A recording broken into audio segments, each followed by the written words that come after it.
it has been a year of online school. So what can we do to make our students and our peers transition back into in-person more smoothly? Yeah, and so one of the things is for me and for everybody, I think, just everybody in general, where our lives have been so different for the past year, um, rebuilding kind of your old routines and maybe with some even tweaks and improvements based on what you've learned about yourself in the past year. That's going to take time. Building a routine, building habits takes some time. So allow yourself to have that time, feel hopefully you can feel comfortable making some mistakes, because while it may not feel great to make mistakes, everybody does. So you're certainly not the only one, and it's honestly the best way to kind of learn. So, some people might not know exactly where your classrooms are because we haven't, you've never been in those classrooms perhaps. Um, you might, you might have some weird technology things that are going on in your classrooms where your teachers are simulcasting and you're there. It might feel kind of odd, but allow yourself to have that kind of be comfortable with some level of discomfort, I guess. That's what I encourage everybody to do. Some more kind of more typical things I think would be to allow yourself some time away from your screen. I know it's kind of ironic since we're all on a screen right now and it's a Saturday, um but take some breaks, go outside and walk around. I know, like, for instance, since I've been back on campus since 3B has started, I have spent my lunch break just walking outside on campus in the sun. And I've seen some students around, which has been really awesome. But just getting outside away from technology has been very rejuvenating. So I really encourage you guys all to do that as well. Um, Other things like working out, that'll definitely get your endorphins going. I played soccer for the first time in a year, and boy, am I out of shape. But it was nice to get out there and and do and move around and get that going. Playing with your pets, that always is good. Get that oxytocin going. I don't have any pets, but I daily look at dodo videos on my social media of really cute animals, and that is the closest thing I have to playing with my pets. But it's super inspiring and lifts me up and makes me like feel like people are doing good things in the world. Um, Other things like creativity. Um, I think especially in like a community like Saratoga and Los Gatos, where we're very, it's seemingly focused very heavily on academics. Uh, Being creative can help you just unwind and have fun, but it can also help you in those academic areas too. Being creative in the way you solve problems is something that is a skill that you're going to need for the rest of your life, no matter what you do. And so I really strongly encourage you guys to practice that a little bit every day. It's kind of like if you play a sport, you practice every day. If you play an instrument, you practice every day. And it's the only way to get better. I play disc golf, not super well, but I don't practice every day. I could probably get better if I did practice a little bit every day.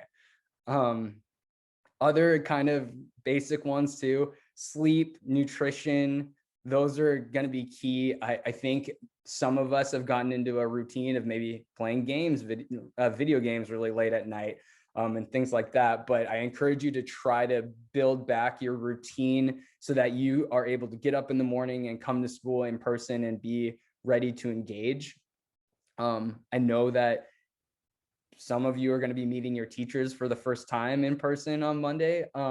Your teachers are ecstatic to have you back in the classroom and see your faces and engage with you. I know one of the things universally when I've talked to teachers is that it was just so difficult to interact with students, obviously, when maybe many of their screens were off and they were muted and you're miles and miles apart. And so it just makes it so challenging. But you being ready for school and bringing that energy, you're going to see it reciprocated in all of your teachers and hopefully your classmates as well. And I kind of touched on it before, but be patient. forgive yourself. You don't have to be perfect ever. Nobody is. And if you are just striving to be a little bit better than you were the day before, that's all anybody can ask. So yeah, I think those are all good things to prepare for coming back to school. And to build on, I think some of the things that Rory was saying, some of those pieces that I absolutely was cheering as you were talking were the pieces around kind of the engagement piece. And like from my own observation and my own interaction, I feel like this has been a year that with so much going on, it became a time that like school this way feels different. And sometimes people, the reaction is that I have seen from students and that I've talked to with students is to retreat. And it's not always been their way in school prior to this. But I have found that students become more and more quiet and a little bit more passive in terms of education virtually. And teachers are sitting there like, I want to hear from you and all, right? And they're like trying in all of these ways. But I also feel like it's a different space. And so that transition, everything that I've seen in the 3A, 3B process has been students coming to school and like we're all kind of in this weird space of going like, I just have to get used to this space, this feeling. And some classes you walk in and they're like people are talking to each other, and others it's still a little bit quiet. So I think that sometimes students come, and rightfully so, are just nervous about what this transition feels like. They don't necessarily feel like themselves in a space yet, and they're trying to transition to what that looks and feels like. But as a teacher, one of the things that I would say would help for all of us is if you could at least share that, like share what you're thinking or what you're feeling or what's going on. And if that means writing like a message to the teacher because you're not ready to say it out loud. But I think some bit of interaction is really what we need to know how to best help and support you and serve you and be there for whatever you need. And it's hard to do that without any info at all.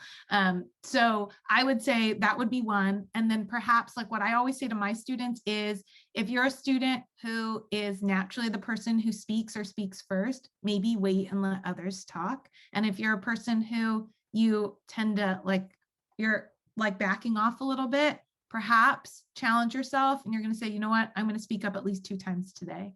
And I think if we can come to the conversations with a bit of balance for ourselves and for others, then we'll start to be able to bring more voices to the table. And I really look forward to that. But the transition itself is shocking. It took me a good couple of weeks being back on campus. Honestly, I was nervous just about being around people. Like I'm that person on the street that when I walk, I see other people and I'm like, hi from afar, I'm going to cross to the other side. I still have my mask on. Like I was nervous about the transition. Once I was on campus for a few weeks, I started to feel more at home there, but I have had to take breaks. I have had to do just what Rory was saying, go outside. I find sometimes I have to be, for my position, in a small office that has no windows, and I'm just like in that room alone. And I have to get out and remember that there are people around and see them again, because it feels just like I'm back in my own little space. So I think challenging myself, moving, getting outside, and saying hello to the people that are around me in my classroom.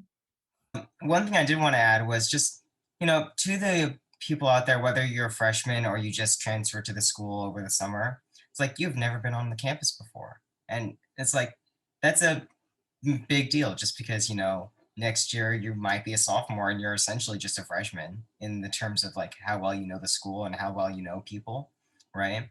So last 4 weeks we have, I mean, just make the most out of it, right? Put yourself out there and, experience things. Obviously, you're not going to be able to make up for the whole year, but at least it's, better than nothing.